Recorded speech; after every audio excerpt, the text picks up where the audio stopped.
Morning friends, आज हम पढ़ेंगे क्लास 12 के ज्योग्राफी के चैप्टर नंबर 6 विश्व मानव अधिवास, world human development, human settlement.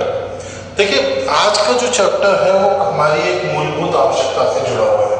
हम जानते हैं हमारी मूलभूत आवश्यकताएं, बेसिक नीड जो है वो रोटी, कपड़ा और मकान है। हमारी जो बेसिक नीड्स है वो है फूड, क्लोथ्स और फिर हम बात कर सकते हैं हाउसेस की, शेल्टर की। उसी से जुड़ा हुआ ये आज का हमारा टॉपिक है। यहाँ पर हम ह्यूमन शेल्टर या ह्यूमन सेटलमेंट की बात करेंगे। देखिए, मानव कहीं पर भी रहे, किसी भी अवस्था में रहे, उसका एक आवास जरूर होता है, उसका एक होम, घर जरूर होता है। तो उसी आधार पर उन आवासों और उन घरों के आधार पर ही ह्यूमन सेटलमेंट्स या जिसे हम कहते हैं मानव बस्ती या जिसे हम कहते हैं मानव अधिवास का निर्माण होता है। उसी की ही हम बात करेंगे कि कैसे वो डेवलप हुए और किस जगह को मानव अधिवास या ह्यूमन सेटलमेंट कहा जाता है। तो सबसे पहले देखते हैं कि ह्यूमन सेटलमेंट क्या है या मानव अधिवास किसे कहते हैं। तो मानव अधिवास के बारे में कहा गया है कि पृथ्वी के धरातल पर मानव द्वारा निर्मित एवं विकसित आवासों के संगठित समूह को अधिवास कहते हैं। यानी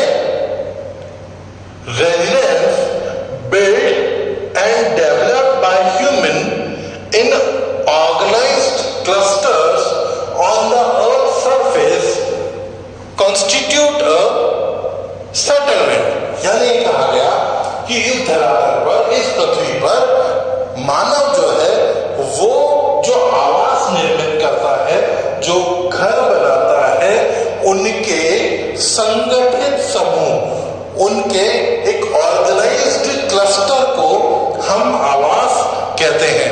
सरल शब्दों में हम मानव आवास का अभिप्राय जो है वो मानव बस्ती या फिर ह्यूमन कॉलोनी से भी लेते हैं। यानी हम ये कह सकते हैं कि मानव अधिवास का मतलब हो गया मानव बस्ती या ह्यूमन कॉलोनी। ये जो ह्यूमन कॉलोनी होगी, ये जो मानव बस्ती होगी, ये एक झोपड़ियों के ग्रुप से, यानी जैसे हम ढाणी या पल्ली भी कहते हैं, वहां से लेके एक बड़े महानगर के रूप में किसी भी स्तर की जो है वो हो सकती है। इसको हम ये नहीं करेंगे कि बड़ा नगर ही होना चाहिए या फिर ये कहें कि कोई छोटा गांव उसमें नहीं आएगा। तो कोई भी छोटा गांव, कोई भी छोटा बस्ती, वहां से लेकर बड़े महानगरों तक, सन नगरों पर, मेगालोपोलिस तक जो है हम किसका नाम लेते हैं, उसको मानव बस्ती ही कहते हैं। Professor Vidal de la Blache ने भी संदर्भ में अपनी एक परिभाषा दी। तो professor Vidal de la Blache के अनुसार मानव द्वारा स्वयं के आवास एवं अपनी संपत्ति रखने के लिए निर्मित संरचना से है। यानी विडाल डी ला ब्लाश ने क्या कहा कि settlement refers to the structure build by man for his own residence and to keep his property और वेल्थ। यानी कि मानव अधिवास क्या है या मानव आवास क्या है या ह्यूमन सेटलमेंट क्या है कि एक ऐसा स्ट्रक्चर है जो मानव खुद को बचाने के लिए, खुद की सुरक्षा के लिए, चाहे वो जलवायु से हो, कठिन जलवायु से हो, चाहे वो ये कह सकते हैं हम लोग कि पशु पक्षियों से हो, किसी से भी हो, यानी खुद को बचाने के लिए या जो है खुद को रखने के लिए सुरक्षित, और साथ ही जो अपनी संपत्ति है, जो उसकी प्रॉपर्टी है, जो उसकी वेल्थ है, उसको संधारित करने के लिए, उसको संभाल कर रखने के लिए निर्मित करता है। तो यहाँ पर इन दो परिभाषाओं को जब हम देखते हैं, इन दो डेफिनेशंस को देखने के बाद में हमारे सामने जो है एक जो क्लियर व्यू आता है ह्यूमन सेटलमेंट्स को लेकर या मानव अधिवास को लेकर, वो ये आता है कि मानव अधिवास यानी कि मानव बस्ती, और मानव बस्ती अपने घर बना के, मकान बनाकर रहते हैं, यानी कि उसकी जो फंडामेंटल यूनिट है, उसकी जो मूलभूत इकाई है वो है हाउस, रेजिडेंस, होम, घर, मकान, निवास स्थान या आश्रय स्थल। यानी कि मानव अधिवास की सबसे छोटी इकाई या सबसे मूलभूत इकाई या फंडामेंटल यूनिट होगी हमारी घर, मकान, निवास स्थान, आश्रय स्थल या हम कहें रेजिडेंस, हाउस, होम। और वैसी बहुत सारी यूनिट्स मिलकर, यानी हम कह सकते हैं कि इन घर, मकान, निवास स्थान, आश्रय स्थल, रेजिडेंस, हाउस, होम, इनका जो 5 से अधिक का समूह है, इसकी जो 5 से ज्यादा की जो ग्रुपिंग है, 5 से ज्यादा का जो ग्रुप है, वो मिलकर किसका निर्माण करता है? वो मिलकर एक मानव बस्ती या ह्यूमन कॉलोनी का निर्माण करता है। और ह्यूमन कॉलोनी या मानव बस्ती जो है वही ह्यूमन सेटलमेंट भी या मानव अधिवास भी कहलाती है। और अब प्रश्न ये आता है कि भाई मानव उन मकानों का निर्माण क्यों करता है, आवास का निर्माण क्यों करता है, वो अपने रेजिडेंस को डेवलप क्यों करता है? तो उसके लिए प्रोफेसर विडाल डी ब्लास ने जो अपनी एक डेफिनेशन दी है वो बहुत सही है कि भाई अपने रहने के लिए, अपनी सुरक्षा के लिए और अपनी प्रॉपर्टी या वेल्थ को रखने के लिए, उसको संभालने के लिए, उसकी सुरक्षा के लिए जो है मानव क्या करता है? अधिवास का या आवास का निर्माण करता है। तो ये बात हुई हमारी मानव बस्ती की। तो मानव बस्ती क्यों बनाई जाती है, क्यों मानव बस्ती में क्या क्या कार्य करता है? तो मानव अपने सामाजिक, आर्थिक, धार्मिक सारे कार्यों की पूर्ति कहां पर करता है? मानव बस्ती में करता है या आवासों में, अपने घर पर करता है। तो क्या करता है? अपने सोशल, अपने इकोनॉमिकल और रिलीजियस जितने भी कार्य होंगे उनकी कार्यों की जो पूर्ति होगी, उन सारे वर्क्स को जो उसको पूरा करना होगा वो मानव बस्ती में मानव करता है। साथ ही हम लोग बात करें कि भाई इसकी मूलभूत इकाई, जैसे मैंने अभी पहले भी कहा, फंडामेंटल यूनिट की, तो मानव अधिवास की जो मूलभूत इकाई है, जो फंडामेंटल यूनिट है, वो फंडामेंटल यूनिट क्या है? एक आवास है, एक मकान है, घर, मकान, निवास स्थान, आश्रय स्थल। और ये जो है एक झोपड़ी से लेकर एक बड़ी बिल्डिंग तक हो सकता है, एक कहें महल तक, इसको महल भी कह सकते हैं। एक बड़ा महल भी जो है वो एक फंडामेंटल यूनिट ही होगा ह्यूमन सेटलमेंट की, क्योंकि वो एक तरह का घर ही होगा, चाहे वो बंगला हो, चाहे वो झोपड़ी हो, चाहे वो कुछ भी हो, उसको हम आवास का नाम भी देते हैं। और इस तरह के आवास के जो ग्रुप होते हैं, है ना, इस तरह के आवास के जो ग्रुप होते हैं, जो 5 या 5 से अधिक इस तरह के आवासों के जो समूह होते हैं, उसको हम मानव बस्ती का नाम देते हैं। हम क्या कहते हैं कि 5 या 5 से अधिक आवासों का समूह, और उसको हम रेफर सीधे कर लेते हैं मानव अधिवास से कि भाई 5 या 5 से अधिक आवासों का अगर एक ग्रुप है तो उसको हम मानव बस्ती का नाम देते हैं, उसको मानव बस्ती का नाम देते हैं। तो हम कह सकते हैं कि group of 5 to 100 to 1000 is called human settlement, है ना। क्या कह सकते हैं हम लोग? Groups of houses which may be groups of 5 to 100 and 1000 that we call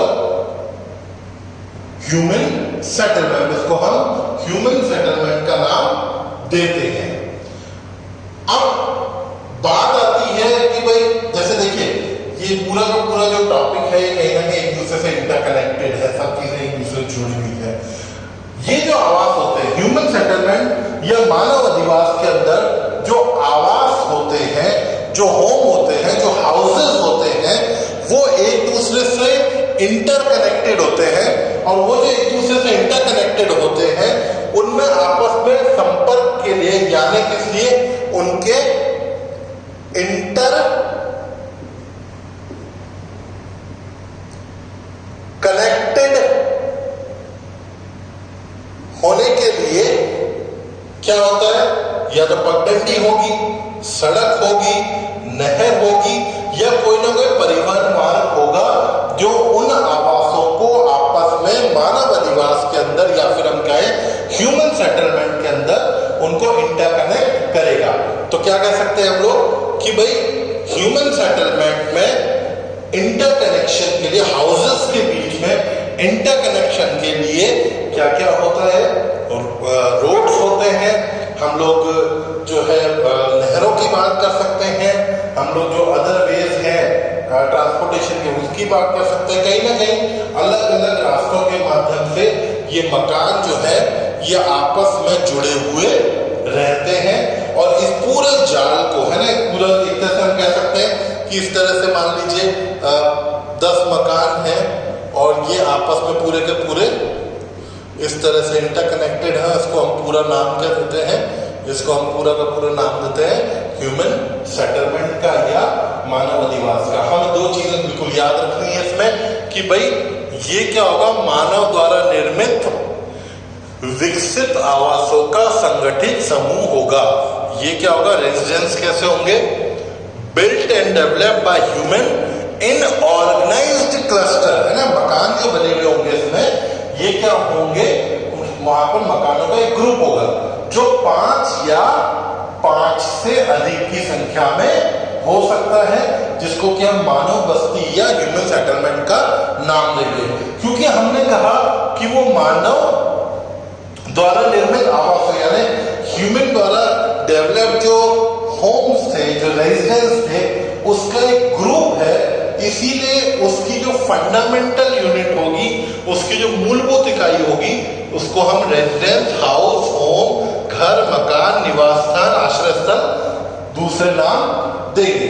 ठीक है, ये पूरे इंटरकनेक्टेड है एक दूसरे से कि भाई पहले तो जो है फंडामेंटल यूनिट डेवलप होगी और जब वो फंडामेंटल यूनिट के नंबर्स इंक्रीज होंगे तो फिर क्या डेवलप हो जाएगा, ह्यूमन सेटलमेंट डेवलप हो जाएगा, जो एक हम कह सकते हैं कि छोटी सी ढाणी से लेकर ढाणी से गांव, गांव से नगर, नगर से महानगर, महानगर से सननगर, मेगालोपोलिस, बड़े स्तर तक चले जाइए, वो ह्यूमन सेटलमेंट ही कहलाएगा। अब बात आती है कि ये जो ह्यूमन सेटलमेंट है इनकी उत्पत्ति कैसे हुई, ओरिजिन ऑफ ह्यूमन सेटलमेंट या अधिवासों की उत्पत्ति क्यों हुई और किन कारणों से हुई। तो देखिए इसका एक सीधा सीधा रीजन आता है कि जो मैन की डेवलपमेंट की जर्नी थी, है ना, ह्यूमन की हम कह सकते हैं इकोनॉमिक डेवलपमेंट भी कह सकते हैं इसको, इकोनॉमिक डेवलपमेंट या डेवलपमेंट की जो जर्नी थी, इस डेवलपमेंट की होल जर्नी में क्या हुआ कि ह्यूमन ने बहुत सारी स्टेजेस क्लियर करी, बहुत सारे स्टेजेस पास पार करे और उन स्टेजेस को पार करने में वो पहले तो आप जानते हैं कि सबसे पहले हंटिंग